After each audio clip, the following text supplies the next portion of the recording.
Okay, let's bring the meeting to order. We have, so we want to do attendance. Yeah, but we do have a quorum. So we You need to have make a forum? Okay. Okay, this meeting is, of course, conducting compliance with the Nebraska Open Meetings Act. Reference, the Open Meetings Act is posted on the board of A bit over the.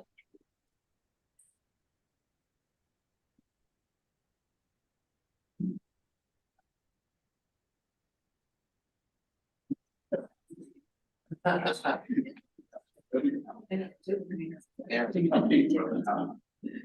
Okay. Right, go ahead. Okay, first action item is the approval of the minute. Let's go with one from March 22nd, 2024. Anybody have any comments? Okay, can I get a motion to approve the minute, March 22nd? Move approval. Second. All in favor, say aye. Aye. All opposed, the same? Okay, motion to approve the minute from April 19th, 2024. Anybody have any comments? Any comments? Can I get a motion to approve? So moved. We get a second? Second. All in favor, say aye. Aye. All opposed, the same? Motion's approved. Okay, next we have item B, approving project awards for the fiscal year 2025 transportation improvement program. Michael? Yep, so. So essentially, the current project selection timeline, we have, basically gone with all the committees, ProSCOM, the mini grant committee, as well as TAC. We have spoken to them, we have gotten our sort of list of sort of projects that they recommend. And now, of course, we present that here along with the draft tip, sort of for review and approval by TTAC. So here's the award recommendations from ProSCOM. Essentially, out of these awards, we have three planning sites, I believe, and then also the rest are sort of construction. Let's hear them. Okay.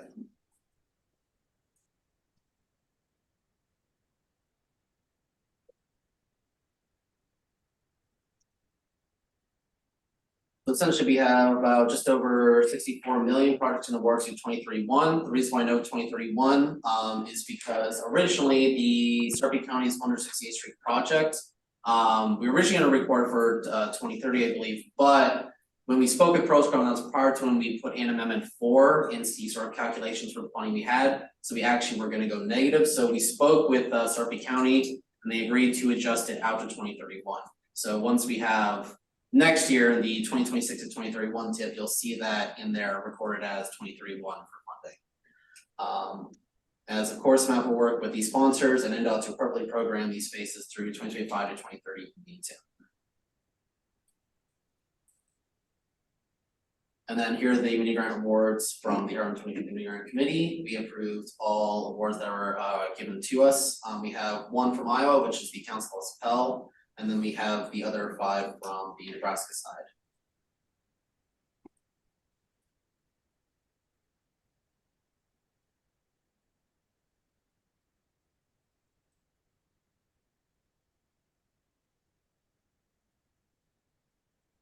And then for TAP awards, we had no new TAP awards because we had a CRP funds that we're going to launch pretty soon. We need to use them as soon as possible. So we adjusted all projects that were submitted under the TAP CRP towards CRP. We'll likely open another call projects this coming fall, just because we have a high TAP balance in both Nebraska and Iowa, so that will be done then. Because of that, we have our CRP awards here on the Nebraska side.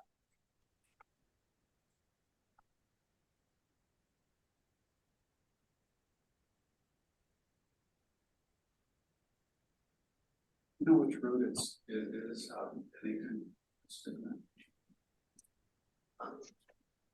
There was one trail connection. Follows the Big Papio Creek under Bennington Road and down toward 156th, and then back up and around the east side of Bennington. They had a mini grant award for planning, which I think will lead into this. Not sure if MAPA staff can remember that, but they have done some real preliminary walkthrough of the site to verify that those underpasses will physically work. I think they need a little additional work before they get ready for the PE phase. I think that's why they have two different applications, both focused on trail planning and then trail design and construction. Okay, thanks.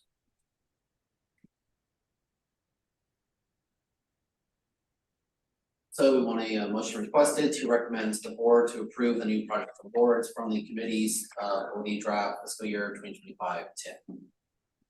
Anybody have any questions?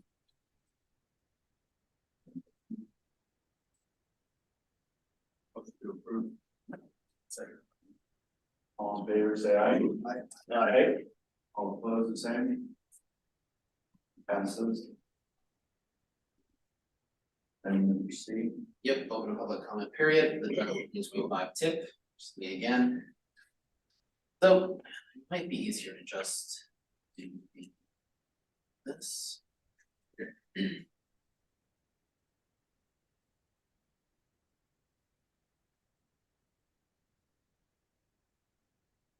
As you can see, we have created the new project website for the 2025 to 2030 TIP. This is showing sort of the summary information for the new TIP. So essentially, here are all the new projects we put in. A lot of them are sort of the ones you previously approved for from the sort of committees for funding. So we have, you know, fiscal impact MAPA ones, as we saw, and then. See, we have from the IOT projects that we have been given. I don't believe as yet we've received the ones from NDOT, but we should soon, and then we'll put that in once before we send it to board. 5310 projects in terms of overall funding.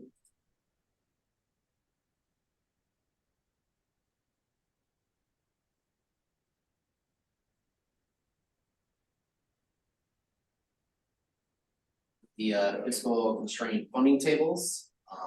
See if the ball is down here. Yes. So for iOS TPG, that is, we're looking at about 17 million out in 2030. Nebraska, 14 million. All of them, I should say, are fiscally constrained. As you'll look through all these, we don't have any negatives, thankfully. Nebraska TAP. Sorry, Iowa TAP. Whoops. Nebraska TAP.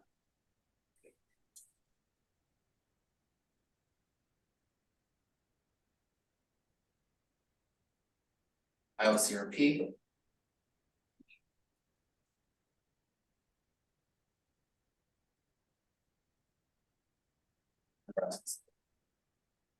So we have everything physically constrained out to 2030. As we know, there was going to be one slight issue with the Starting County 168th Street project, but we've already course corrected for that. So that'll be out in 2031, which isn't shown here, but as I mentioned previously, once we have the next year's TIP, that'll be shown there in 2031.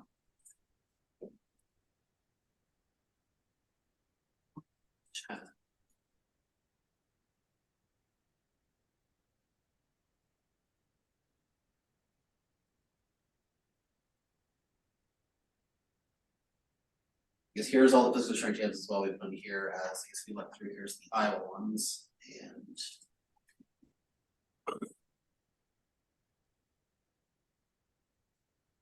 Nebraska physical strength.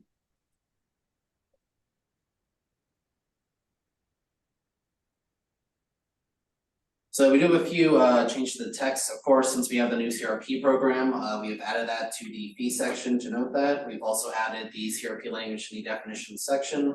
And we have, at least on the back end, consolidated some project types that were sort of redundant in terms of programming. So we have a motion requested to recommend to the MAPA board to open the public comment period for this draft fiscal year 2025 TIP. So second. So Michael, all of the information that you showed will be publicly available during the public comment period, is that right? The website, the NAC, is that the site that you use? Yes, so that will be available. People can scroll through everything that you reflected there. Correct. Great, thanks.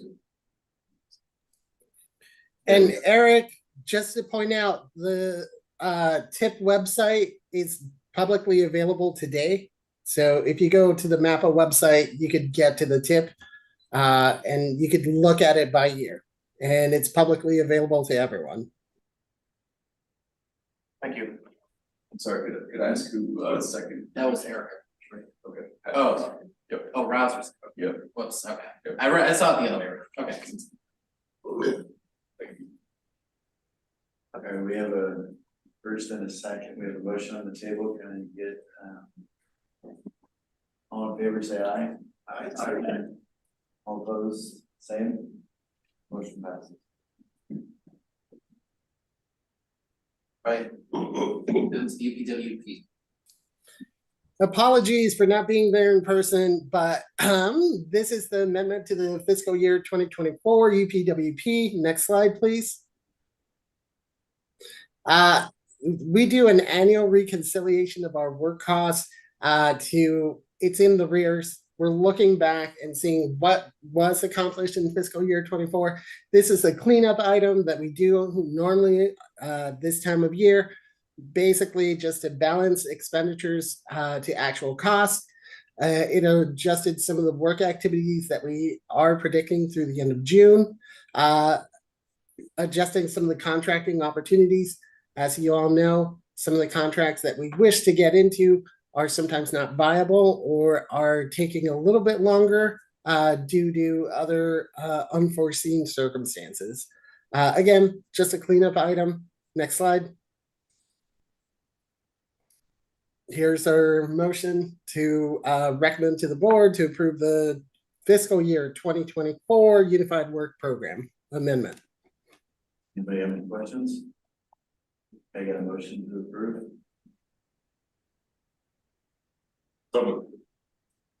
Second. All in favor, say aye. Aye. All opposed, the same. Motion passed. Excellent. Now up is next year's budget. Here's the fiscal year 2025 Unified Work Program. Our work program covers July 1, 2024 to June 30th, 2025. Updates from the last time you saw this in draft form. We incorporated all our comments from our federal and state partners, final subrecipient awards, and updating our contracting projections for next year. Next slide. At the high level, we're looking at about 2.6 million in MAPA staff activities, 5.6 million in contracts and subrecipients, and an 8.2 million overall budget. I could take questions or comments at this time. If not, I will go to the next slide and look for a motion of approval. Do you want to talk a little bit about some of the major contracting activities? Because some of those have been refined in the draft.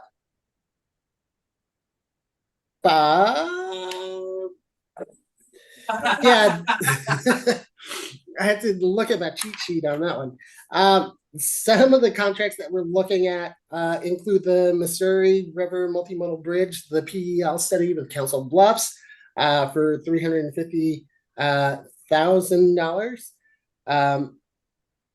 This also includes our congestion mitigation and air quality, the integration of our Heartland 2050 mini grants, so the ones that MAPA will take on administratively, which includes Bennington Valley, Douglas County, potentially. Let's see. And also our 5310 subrecipient awards. Those are kind of the major highlights that come out of this, I believe. Thank you. Do you have a breakdown of the staffing budget?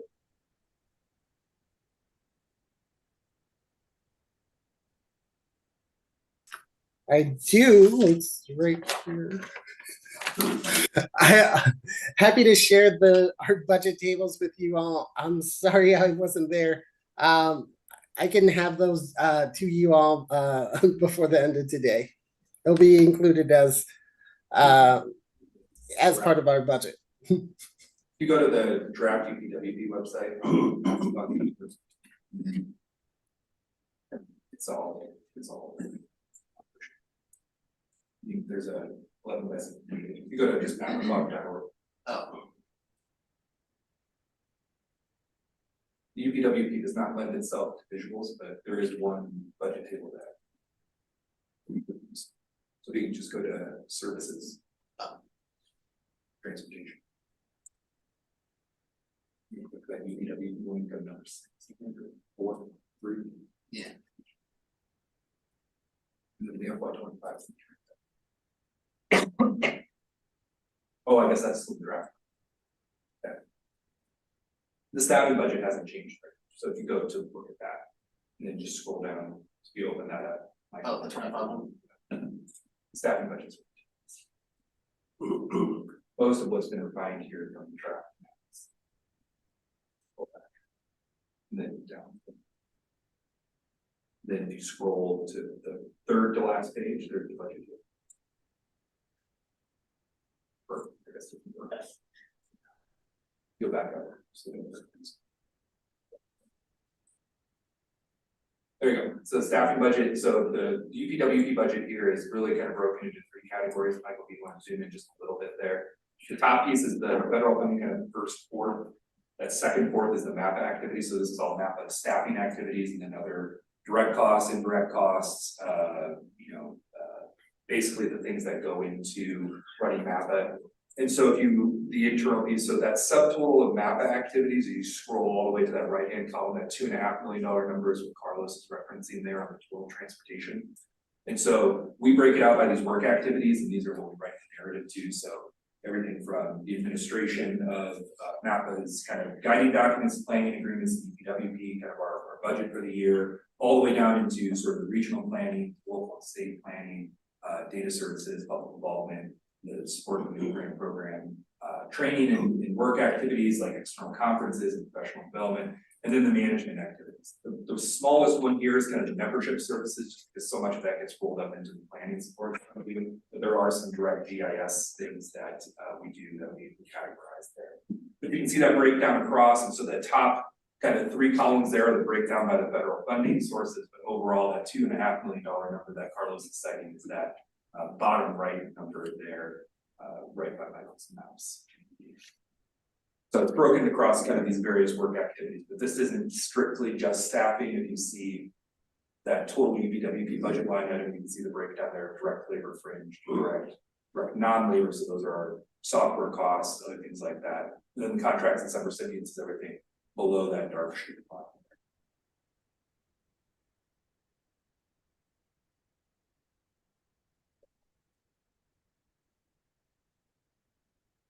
Motion to approve.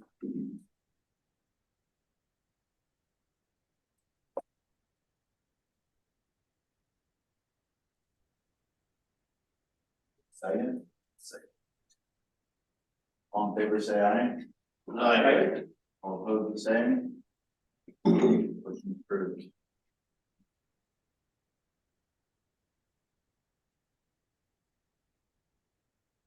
All right, we provide a very small update to the 2020 updated urban area boundary slide.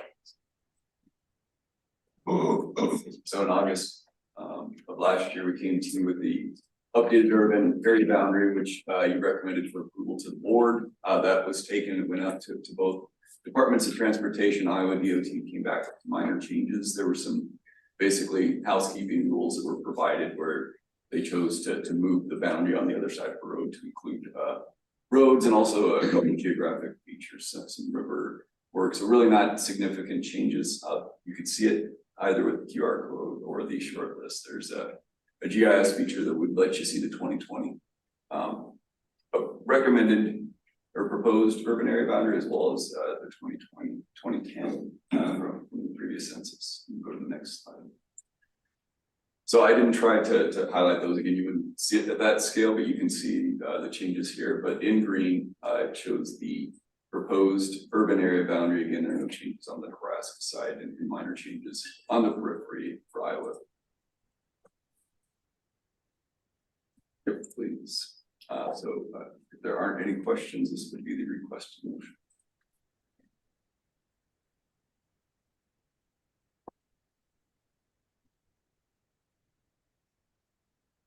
So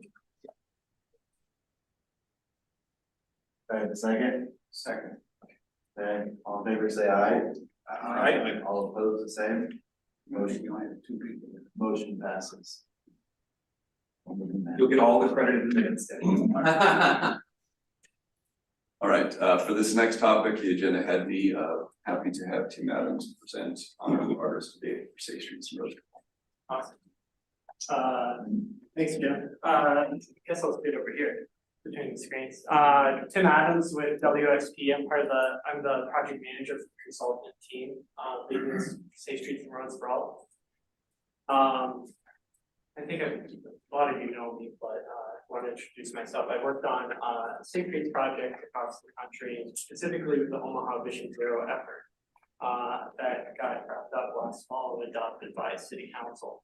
And so I'm helping MAPA with the outreach and CSAP component, and there's also a data team led by High Street.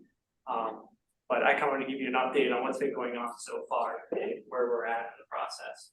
So that's my introduction and goal. And then we'll talk about work completed thus far. And then I would have a little activity with about visioning. Kind of what Safe Streets means to this group, and then go over the next steps. So, what we've done thus far, so really it's kind of building the base for the entire process. This is going to go on for a little over a year from now. We'll have a final action plan in June 2025. And the next slide shows we really started with having a really solid base for a public engagement process. And part of what was scoped was this co-creation event to help create that community engagement plan. And so we invited about a dozen people. We invited more, but a dozen people showed up in person to get together, to break out into groups and start talking about what it looks like to do engagement across this region. It's much different than just a single city, right? We are a region with urban and suburban and rural areas. We have a mix of transit use types. And so it's really important for us to be able to reach out to those complex groups that we want to get to and hear from. And so we talked through a lot of the challenges, behavior being number one on people's minds, how do we change that? And I think education and outreach is one of those key components. And then we also, at the very end of this, we came out with this community engagement plan.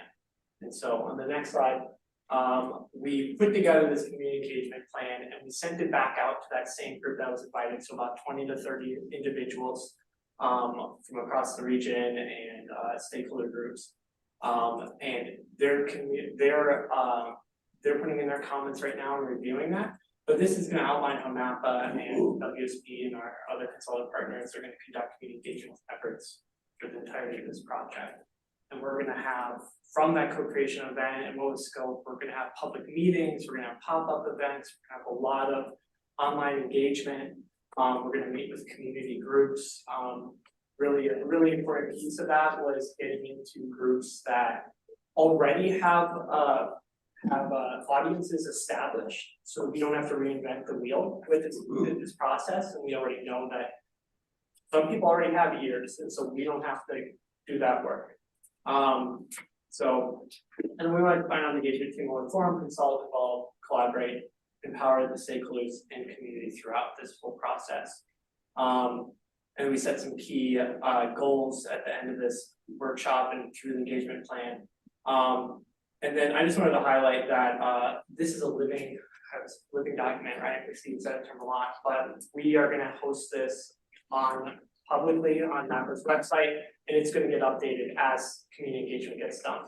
And so you guys will all be able to see how that's taking place over the months to come. And so we'll be updating that continuously. And then on the next slide, so the latest thing that we did is the safety committee meeting. Some of you in this room are a part of that already. It's been a long-standing committee that MAPA has had that's been about once a year. They kind of give updates on what's going on in the region. But MAPA decided to take that and expand it and also give it a bit more, have it meet more often and help guide a lot of the components, the non-technical components. Whereas this group we're gonna be coming here periodically to discuss technical components of how this plan can get adopted and what it's gonna look like and how, especially how we're gonna be able to implement our goal of 0 traffic fatalities and serious injuries by 2040. So we had that first meeting at the beginning of May, and that was really well attended. We had online and in person, and we got a lot of Menti results, which we'll share out later, with kind of establishing where we're at and where we want to go. So on the next slide, this is State Streets for All Visioning. So if anyone didn't get this at the beginning, and I brought a bunch of pens, but I want to pass this around. I don't know if anyone saw in the news, I just learned this morning, to kind of underscore why we're all here. We know everyone in this room, we care about safety. You wouldn't be here if you did, right? And so I don't want to sell anybody on why safety is important. And we know it. And so this morning, we had an Iowa DOT worker lose their life while serving their DOT and working on the roads. And it underscores the priority that we need to make to vision how we are going to get to 0. But I think the most important, I'm going to borrow a lot from Tom Everson, Keep Kids Alive, Drive 25. One of his things he always says, the most important thing is to get to the goals we want to change safety culture is to remember who do you love and who loves you, right? And he talks about that is why this is important to us as a whole. And I know it's professionally important to each and every one of us. The number one priority when we ever lay it out with the different things we need to weigh, operations, maintenance, everything else, safety, number one. And so I just wanted to spend just a few minutes writing out why safety is personally important to each one of us. And this is going to help set us up for the visioning that we need to do towards the end of this process to get into 0 and those very gritty conversations we need to have because we have to prioritize our resources. But so the first question I put down is why is traffic safety personally important to you? And so yeah, if you guys want to write that down. And then the second question I have after that is what can we do, everyone in this room, my team, maybe your community, to achieve your safety, the vision that you have for safety on our streets. So yeah, and if anyone wants to share, I know you guys have been talking about safety for a long time. I'm for your whole careers when you're in these roles, but if anyone wants to share maybe what this process means to them, what safety on your roadways, why it's important, and what maybe you want to see from this. Oh, yes. I have plenty of pens.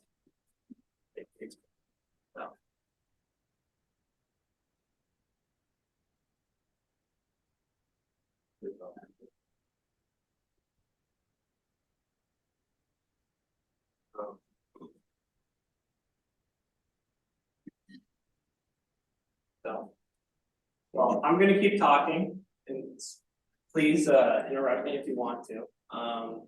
Maybe I'll call out some people, and maybe I'd love to hear from Austin what made the Omaha plan, or maybe if you had advice for this process for this group, I would welcome that as well. But I can talk about next steps as well. So, go to the next step. Okay, thank you, but I'll tell you about next steps. So,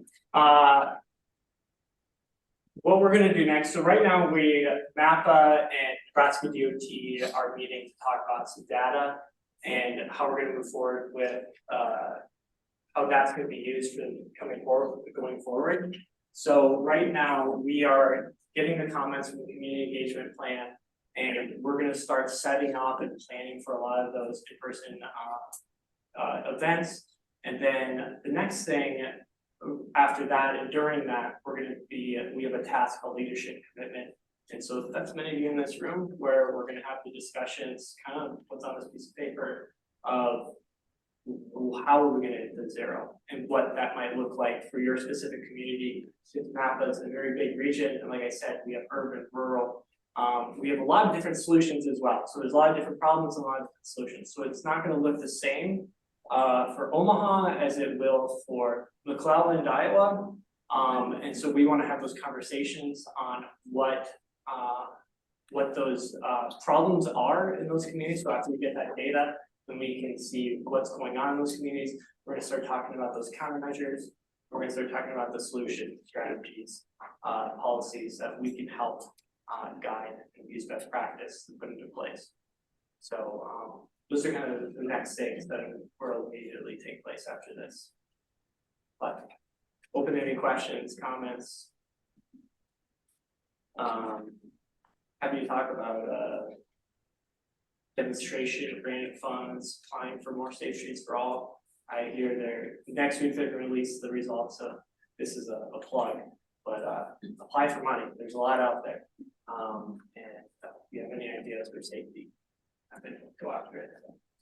The Safe Streets and Roads for All grant process has changed every year, and so what Tim's talking about is previously you could apply for a plan, you develop a plan, you could apply for implementation or demonstration, and now they're allowing that to happen in parallel instead of in series. So we do have applications from both the city of Omaha and city of Council Bluffs that are going to do supplemental planning for the region. And Council Bluffs will also have a demonstration grant where they're, you know, that temporary paint and bollards to take a look at a corridor where they know that they have vulnerable road user safety issues, but it also ties in with the First Ave multimodal trail. So really kind of taking the opportunity to take a little closer look and bring that information straight back into the comprehensive safety action plan. And it is staggered. So as Tim mentioned, is there's a May and August and a November, I believe, in the first two periods, you can get your response back quickly enough that you can actually take action on it. So the May notices should come out by the time that August timeframe comes. So it requires a quicker response from on the part of the communities, but we did budget for some of that capacity with the consultant staff to be able to support the development of grants going forward from the plan.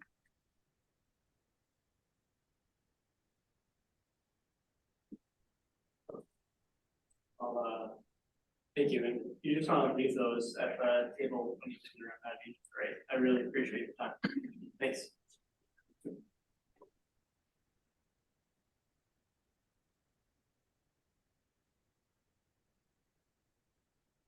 Federal funding update. So for the federal fiscal year 2024 quarter 2, which is this winter essentially, here's the SCBG for both Iowa and Nebraska. The moment, pretty much everything is mostly what we expected on the tip, although we did make some money on the Nebraska side as a result of a project coming under, I believe. The whole information on that, but that is released as SCBG for that quarter. Making money is one way of this. Yeah, it's not literally, it is more, yeah, it's more we obviously not as much as we need for that project. Yeah. Hey, you do make money. Improves the rest of the system, which decreases maintenance, which makes us money. Listen, have you cut a promo? I like that. But more money than the rest side can go to other products for transportation.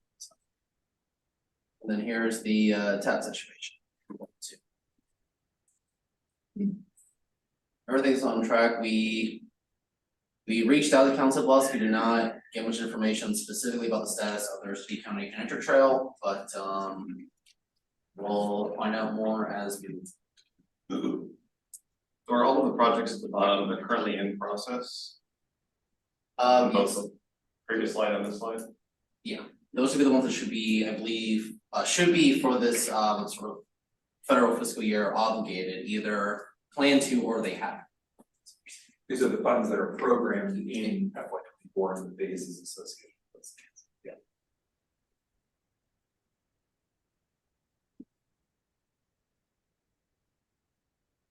Okay, if there are questions, we'll go to the next slide.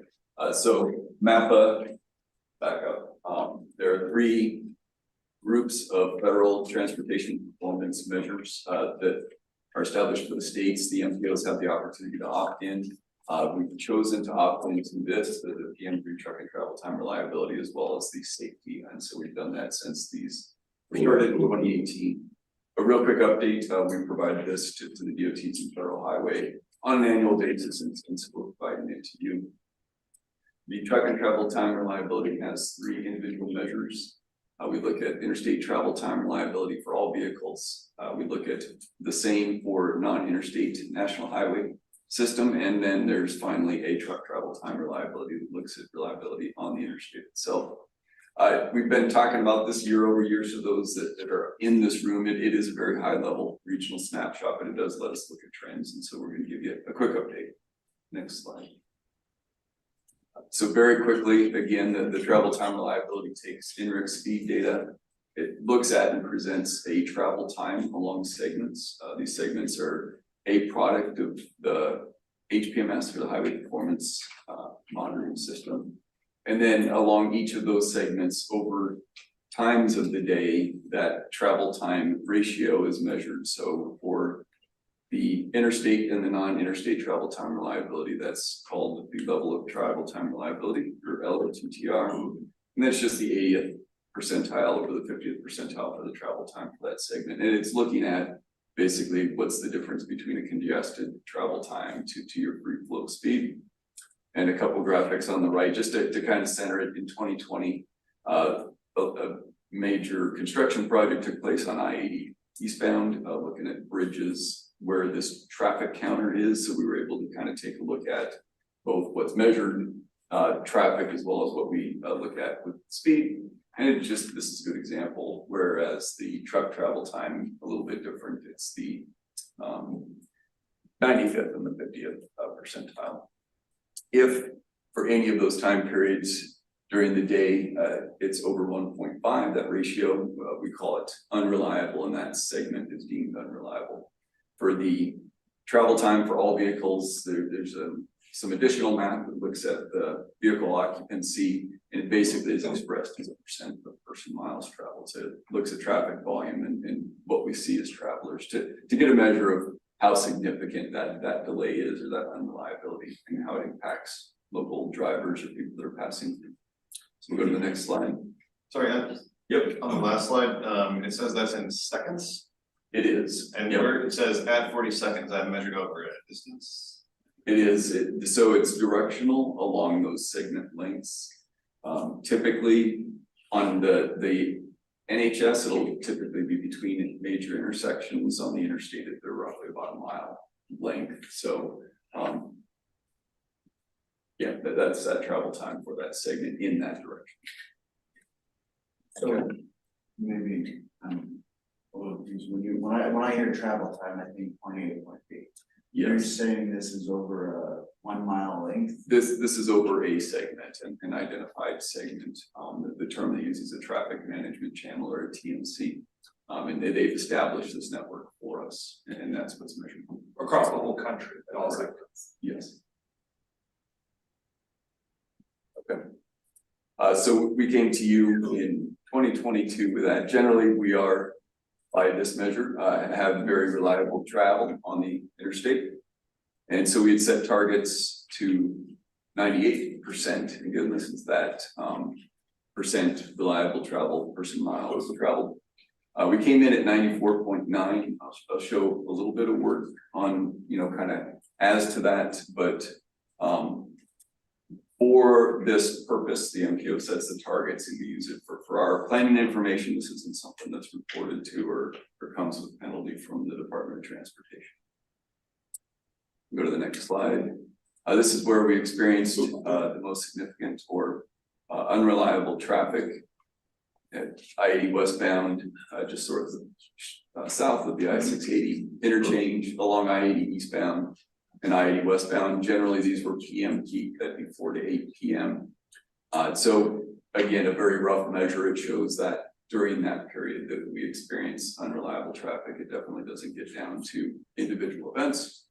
And also wanted to point out with the Council Bluffs Interstate System reconstruction, this interchange that's shown here, you can kind of see it, the paint lines, that there's a delay in both processing of HPMS and then the subsequent TMCs that I mentioned. So what was measured traffic there, if any of you traveled through there last year, was that frontage road that was kind of serving as the I-29 through. So so there's, everything has to be taken, I guess, in context when we're looking at this data. We'll go to the next slide. Non-interstate travel time reliability is much more complicated. This is a moving target as roadways change.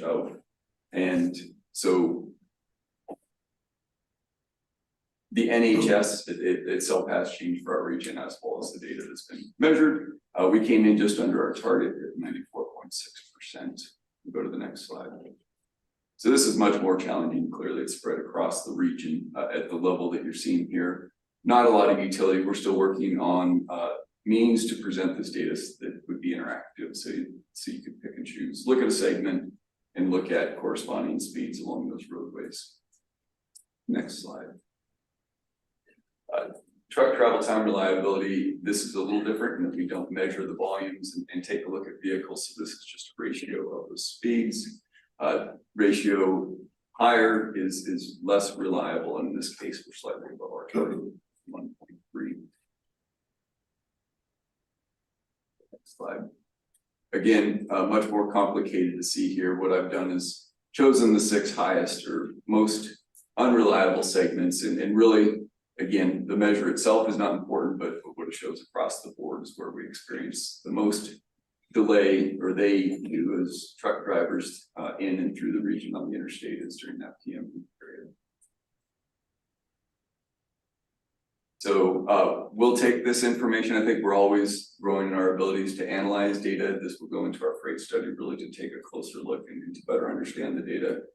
Through our Safe Streets planning effort, we are bringing in and taking a much closer look at inter speed data as well as street light data. So we're developing capacity to do a bit more of that big data analysis.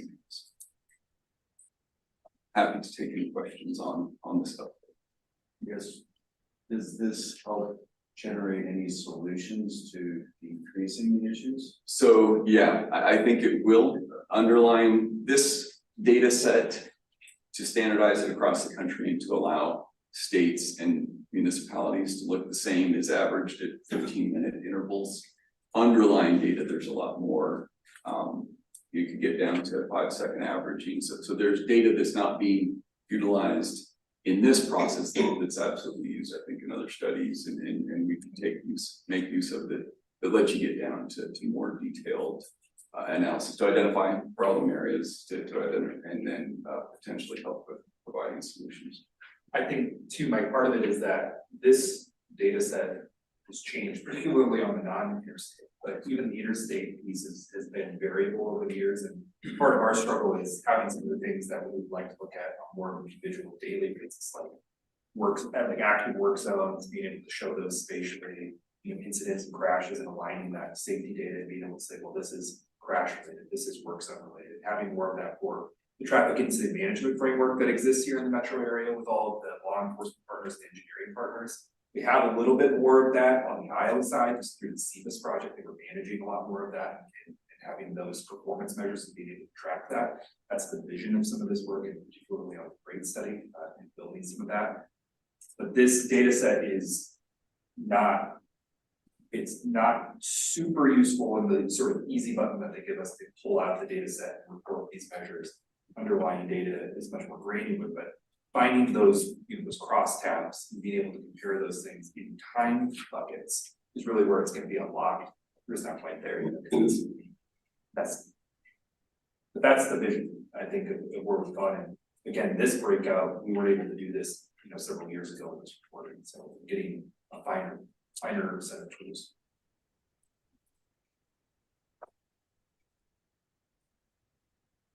Any questions? For clarification, it says, second line is I-680 south, 680 east. So that is south turning east, heading functionally toward downtown.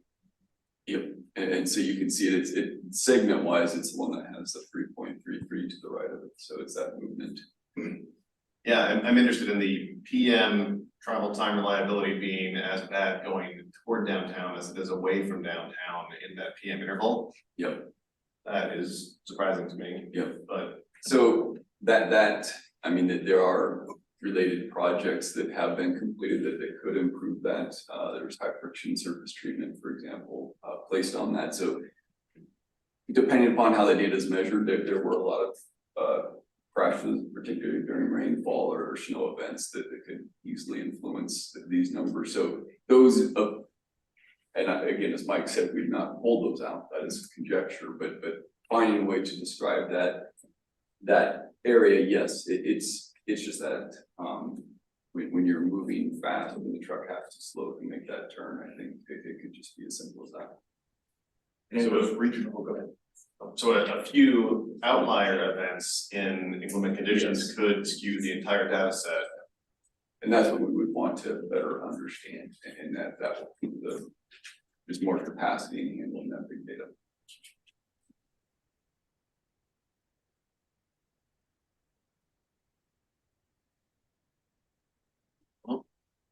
So my question with that, we'll move to another freight item, which is a request for information from USDOT. They submitted a RFI, request for information for designating a national multimodal freight number about a month ago, or a bit less than that.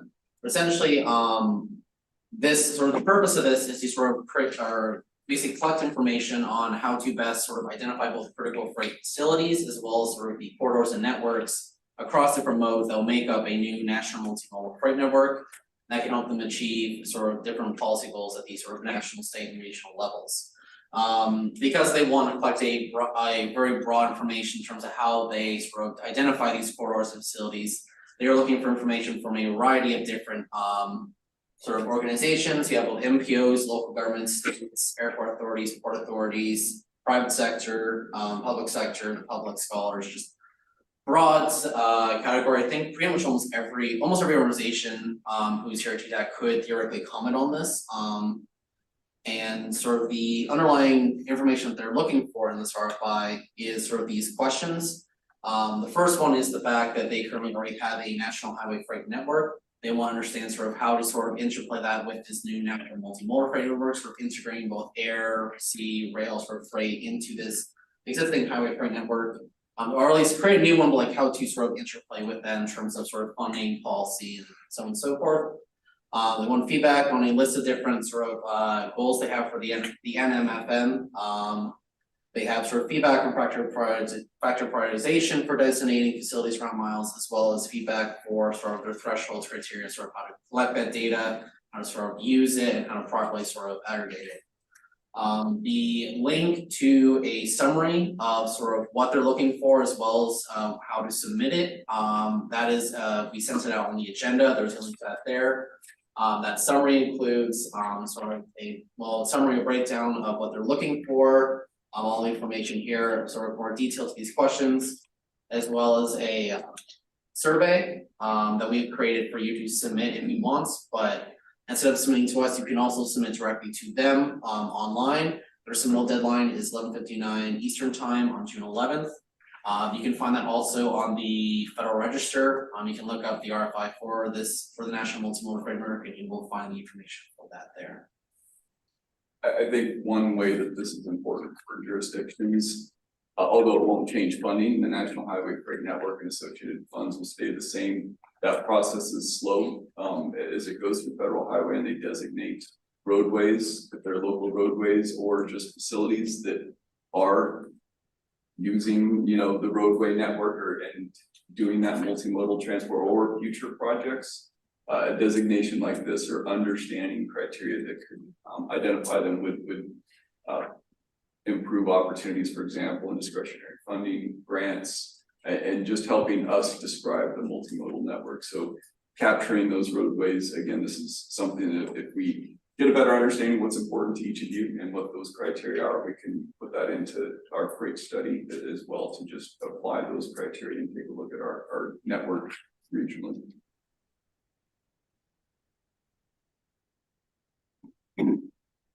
Have any questions on this? We will move to the prioritization process pilot program.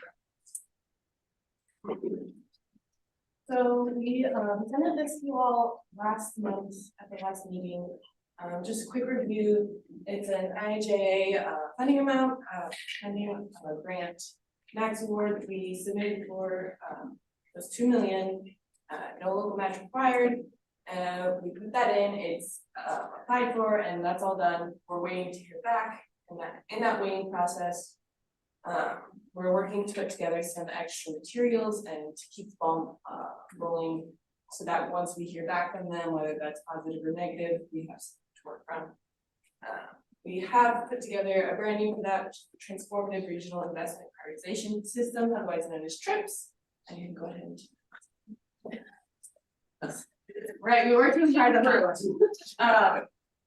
So in the meantime, as we're waiting to hear back on that award, staff will be working with the committee to basically address any concerns or additional information you would like to hear on that opportunity and what that might look like as we continue to develop that process. Internally, we'll also be working together to build that framework. We've already put together a general scope, and so we'll be continuing to develop that. Any questions? I think the only other piece here too, and maybe Jared, you could talk a little bit about this. I mean, part of this framework and partnership with NDOT is that this prioritization piece is kind of the thrust that MAPA would help lead and facilitate. There's kind of I guess, what's the word I'm looking for? Simultaneous processes that NDOT is pursuing around the regional infrastructure accelerators that dovetail nicely with this. And so I think over the next several months, that'll be a piece of this too that continues to advance. We don't know when that grant application is going to open up, but probably in the next quarter. With the Regional Infrastructure Accelerator, I think we've talked with this group a little bit. I know our director was here and talked at the last meeting. It's really focused on helping to find innovative financing for these large projects that are not programmed, they are not designed, that they are part of the long-term vision, something like the Sarpy County solution, North-South Omaha solution.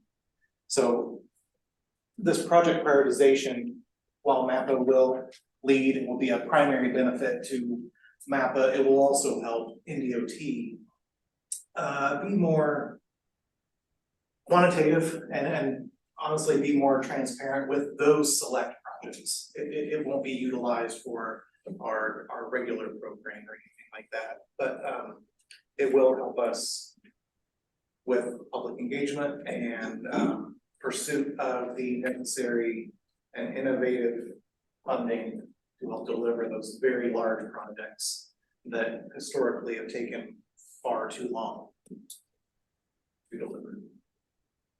Sorry, Tom, was the wrong word to use.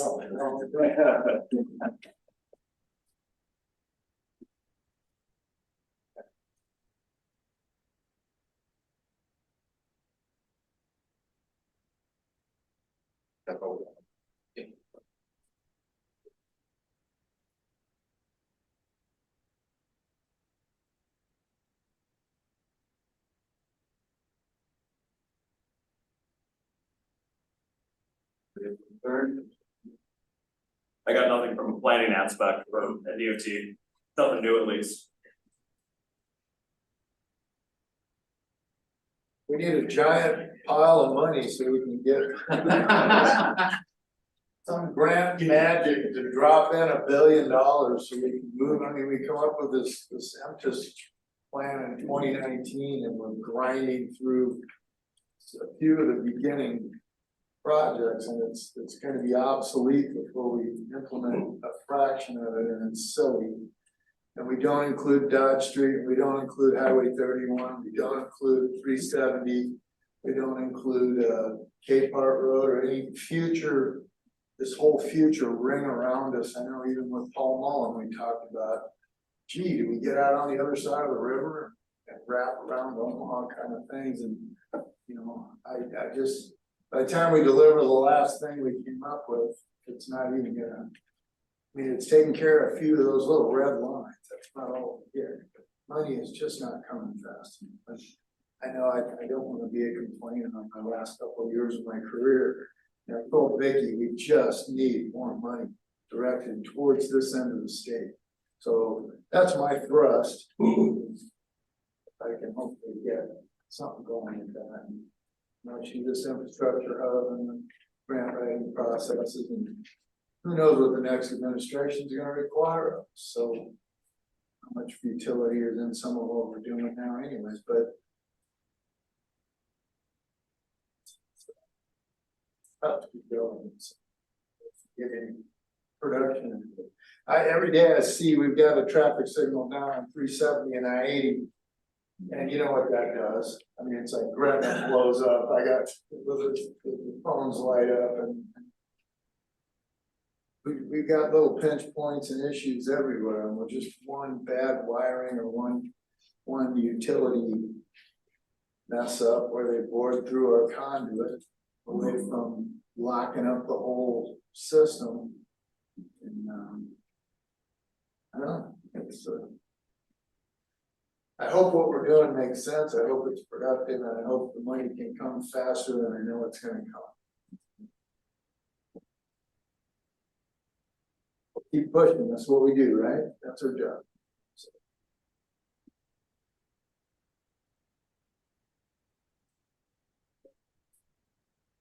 We have a lot of sewers going into Sarpy County. Sanitary sewers are being pretty much filling most of the area to the east and through Pillion area all the way south down to Flatview Road, and carries a little bit further to the west as well. The concern that I've had, and the board has recognized as well, is we put a sewer in, you're going to see development on all of those areas almost immediately. As I like to say, if you build it, you will come. And in this particular case, it's really what's going to happen. We are going to attempt a very large number over the next 10 years to get as many roads put together as we can. And it's going to be done with essentially the people moving in and having tax lots and building homes, etc. Then that will help regenerate the funds that we have spent so far on it. I'm pretty much ready to retire, but Running again. Tired.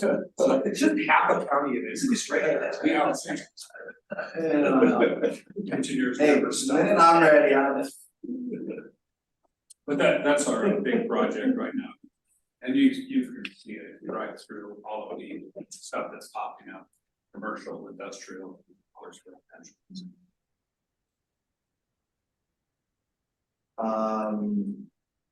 Our underpass under 370, the design was obligated, so we're started that process. Our first phase of 6th Street / portal is currently in the preliminary scoping, so hopefully I get that obligated this year also. Also, I'm gonna be submitting a 530 program Shrine Road that was submitted for which we call what I call earmark funding. We were pretty much told by the 2 congressmen that it was gonna go through, so that'll be programming.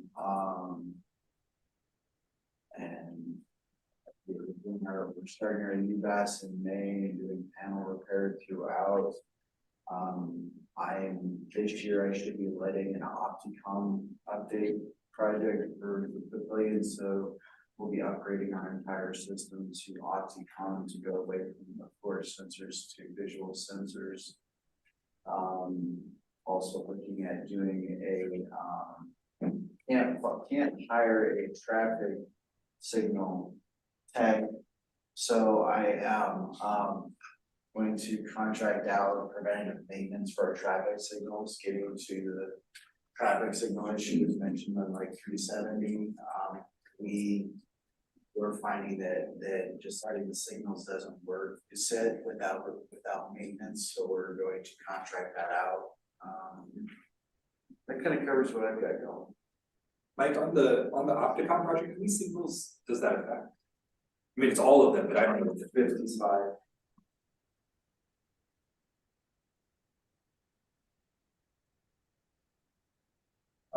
One big piece of news, we've been through our Ames Avenue consultant selection process, selected JDO, work on that, and that's the course, that's moving along, and we're excited to get started on that work. Our resurfacing program is well underway, we're working on our next AC package, and submit it to you. We'll have some seconds for that. The big projects we've got federal funding on right now is, of course, Baby Bob 168. Those are well underway, going really well for us. Excited to have those over. Brian's got our program. That's it. We're just chipping away, Almost the light of day. Update on the airport authority out at the airfield. We have two major projects going. One is the roadway and canopy project. It's right in front of the terminal, widening that, putting in all new utilities and building a full canopy over the entire area. The structural part of the canopy went up and with overnight work about a month ago. Now the slow part of getting all the utilities into that, and eventually it's gonna have a metal facing put over all of that, and then glass on the roof of that. So all that work will be continuing through early 2025, including the repaving of both sides of the drive.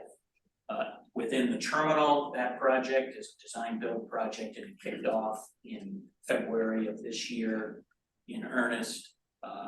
If you travel this summer, you'll start to see places closed within the terminal. We're starting to build out there.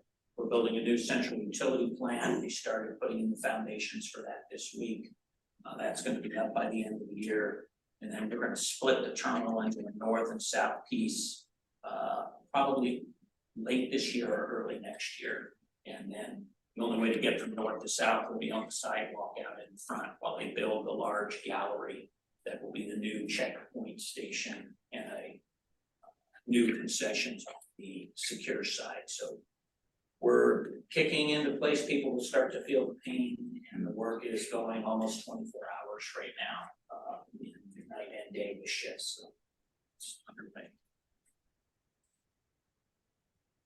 I'm staying here, so I'm gonna mention the Platte River Bridge Trail, sorry. Construction going along well, all three spans, the concrete is poured, abutments done, wall on the north side in process.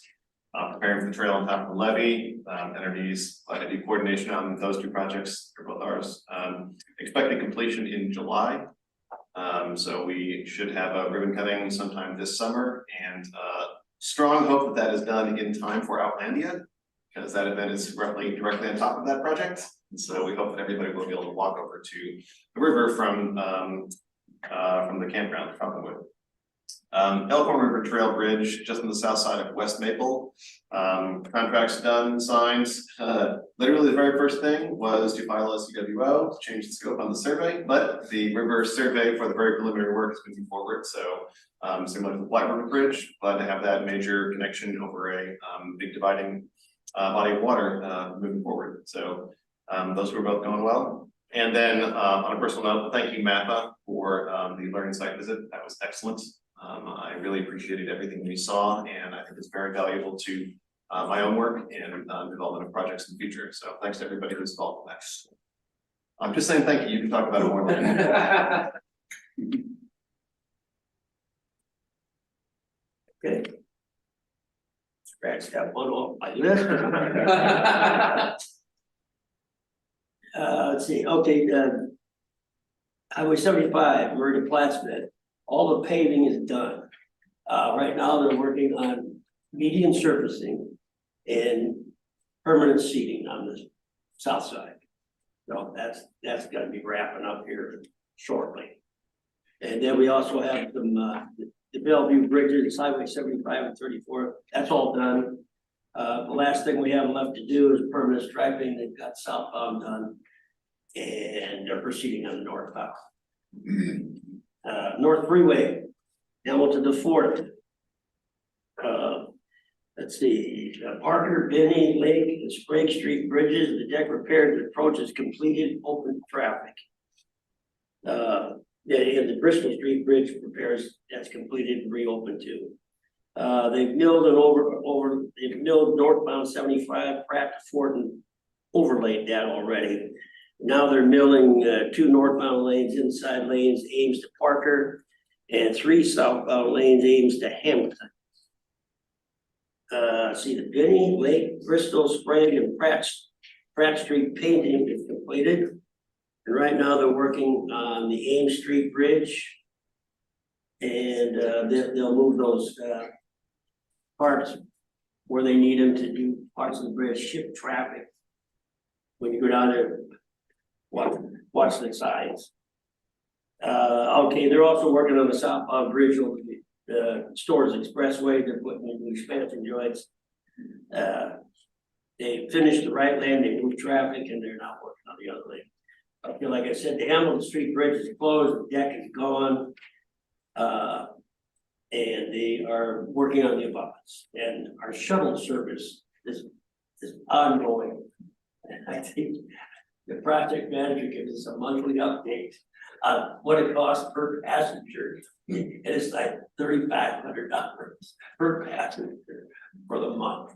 I think they're picking it up this summer, because they've got more pedestrians, I guess. Okay. Highway 50, 370 to L Street. Right now, we got bridge deck repairs and overlays over 370, 80. We haven't got to the BNSF Railroad Hill Creek yet. We've got, we're in phase 3 of the Papio Creek Bridge in the middle of Millard. The northbound lanes are done. They shifted traffic onto, and now they're working on the southbound lane. And pavement, the deck repairs on the bridge over 370 is done. And now they're working on from 370 up to I-80 doing pavement repairs. And I think they're getting close to get done with that. Then they'll just keep moving north.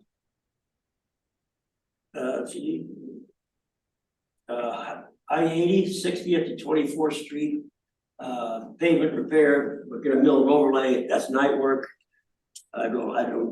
Shouldn't bother anybody. Deck repairs overlay with membrane. When we get there, we're working there 9 p.m. to 6 a.m. Dodge Street, 192nd. That we'll do bridge deck repair up above when we get to that point. It's a normal paving job underneath. We're going to turn it into a diverging diamond. Yeah, diverging diamond interchange. I don't know if you've seen those. Okay. I should try to explain it, but Northwest 48, don't like it. okay, there you go. We've got 192nd, we got traffic in head to head in the northbound lanes and working on southbound. Then once that's done, we'll switch it. I-80, Mahoney Park to 370.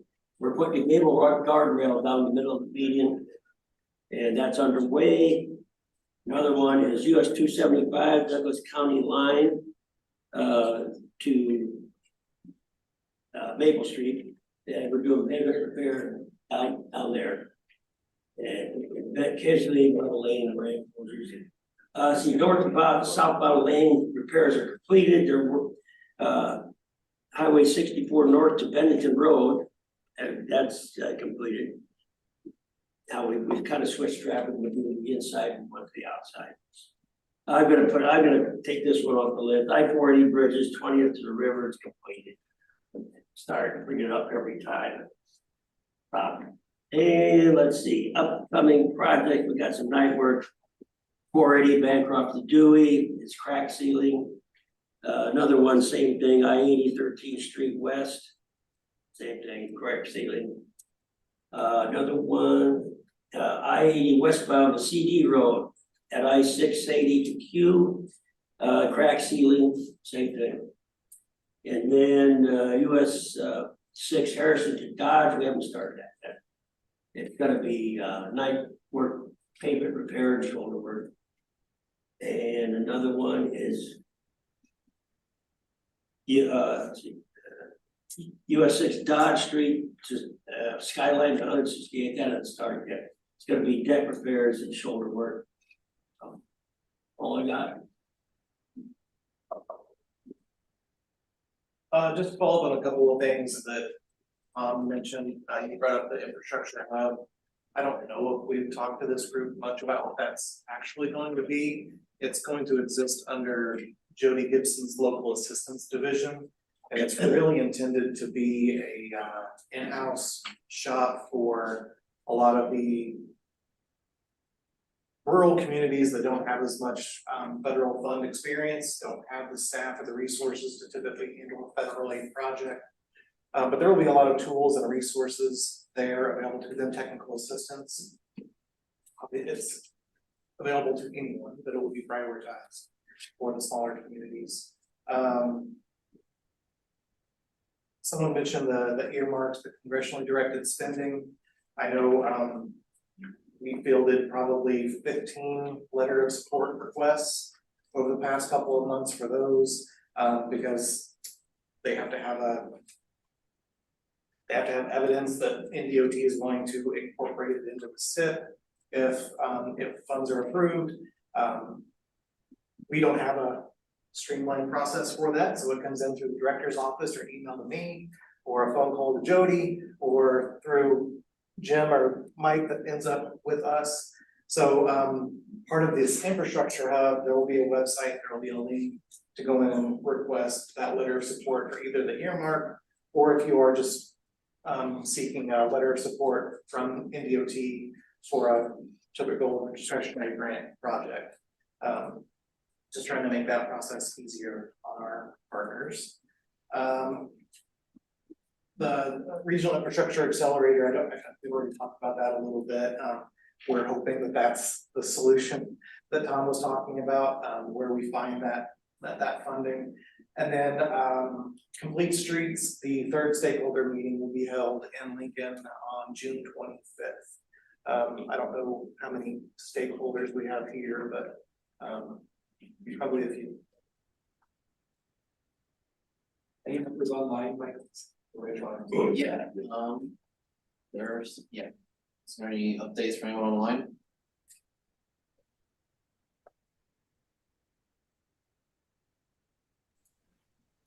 Michael, this is just a reminder. I think we sent it out to the TTAC list, but Iowa State Rail Plan input is still being sought. So Iowa DOT has their state rail input plan. They have a survey for people to take regarding railroads. Are the railroads impeding flows for emergency services, flows for school access, et cetera, et cetera? Feel free to take the survey. It's due June 14th, so it's timely. Anyone affected by any of the railroads on the Iowa side, Council Bluffs, I'm looking at you. Please take the survey. Slide on that also, they do accept comments from the Nebraska side. This is something asked specifically from our DOT freight staff. They were open to that just because they know the fact that impacts in Douglas-Murphy County can, of course, cause issues on the Iowa side when it comes to rail freight flow. Any other updates from folks online?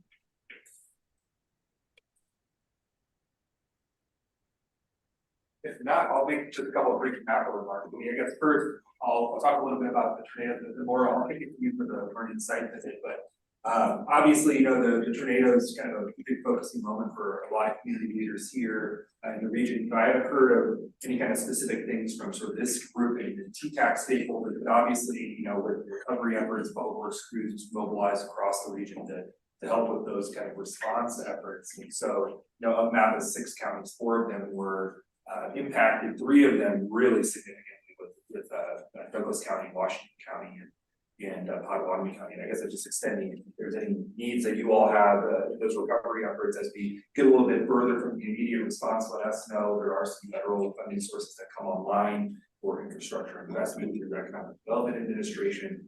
We just have to have somewhat of a nexus to the disaster, but It's one of those sort of unfortunate pieces about the way our apparatus is set up, is that funding really becomes available back and mitigate. So, all that is to say, let us know if there's anything specific that we can assist with. We're gonna be supporting communities across our region, but really, a real disastrous end to April, across the region.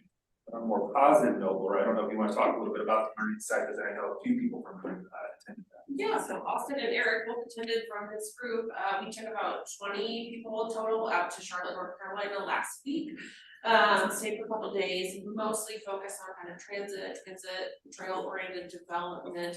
We also talked to them, they recently updated their comprehensive plan, and out of that came the Unified Development Ordinance. We heard a little bit about that, as well as kind of like arts and culture and how that can kind of affect neighborhood and infrastructure and impact engagement. So I don't know if either of you would like to add anything, but it's really kind of a leadership exchange, getting a variety of leaders from throughout the area. So we had OPPD representatives, chamber people, like I said, Austin and Eric from here with some other city staff. We generally have a nice contingent of Council Bluffs folks, but they had recently been out to Charlotte for the Streetcar Summit about a month earlier. So we had a little bit smaller group than normal, but it was really fun. A lot of activity kind of went up and down their light rail line and looked at some newer development nodes, as well as how they really developed a dense, amenity-rich, walkable, multimodal downtown, uptown, as they call it. So I don't know if either of you want to say anything about what that was like. Eric's been to Indianapolis before, and then Austin, I think this is your first trip. First time, it was great. Yeah, I really enjoyed it. It was, you know, just connecting with all of the people there in Charlotte, hearing their stories about the work that they've done, and also the networking of the group that went with us was, you know, just pretty phenomenal visit, and everything was real relevant, cool, fun. The disco chicken there. The disco chicken. Yeah, if anybody gets a chance to go, I would encourage it. It's a great experience. Yeah, I think it's a great professional development opportunity for transportation planners, other types of economic development people as well. I was really impressed with the community engagement on their planning process, and has been recognized nationally several times, and they highlighted that. And then specifically translating the planning process into implementation was also really impressive, that they had comprehensive and collaborative engagement from the city, the county, businesses, developers around. We have come up with an idea that we know is good for our community. Let's take this from a plan on a shelf to action. And so, and some of those projects are 3, 5, 10, 15 years in the making, but they still have demonstrated over and over, we know what we want to achieve, we know how we're going to get there, let's actually make that happen. And that was an impressive demonstration. I get the feeling that Charlotte was extremely different about 15 years ago, but that they have really delivered on the things that they wanted to see in their community. I think Omaha and the metro area has seen some of that as well. The streetcar focus, some of the redevelopment stuff in the urban core, I think is pointing in that same direction. So I'm very anxious to see in 15 years, what will Omaha look like based on translating our own plans into our own action and our own benefit platforms. So again, thanks very much for taking us on that trip. It was wonderful. Yeah, the only other comment I make in terms of our site visit program, just a preview, and depending on what the agenda shakes out to be, there might be members of this group that we bring into this conversation, but Indianapolis was our most recent site visit, and the Indianapolis Metropolitan Planning Organization actually reached out about doing a peer exchange with them coming here to Omaha, just talking about organizational things, plans, processes, how they've organized. They were recently, they removed themselves from kind of being within the city to their own separate organizations, so just some organizational pieces and capacity building, but really the relationships built with those partners and communities that we've done these leadership exchanges, kind of coming full circle and providing that. So there will be more updates on that either before or after we do that here with staff. Again, as we talk about projects, we might bring in folks from this group to provide background on that. So that's all I have on that. So.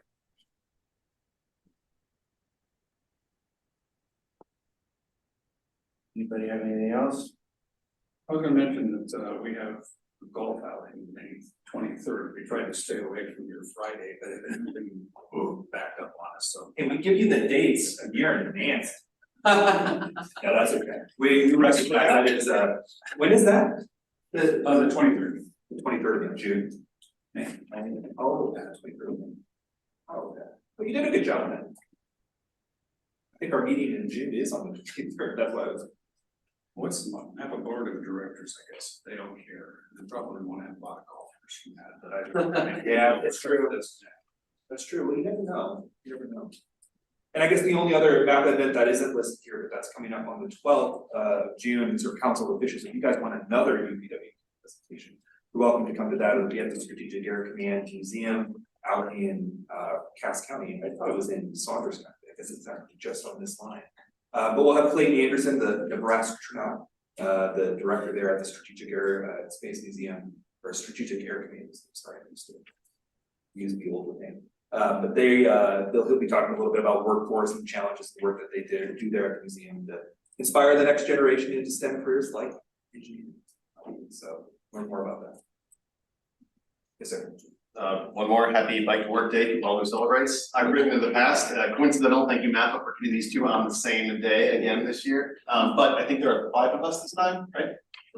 Yeah, so kudos to everybody who participated today. Love it. There you go. Probably didn't make the slide.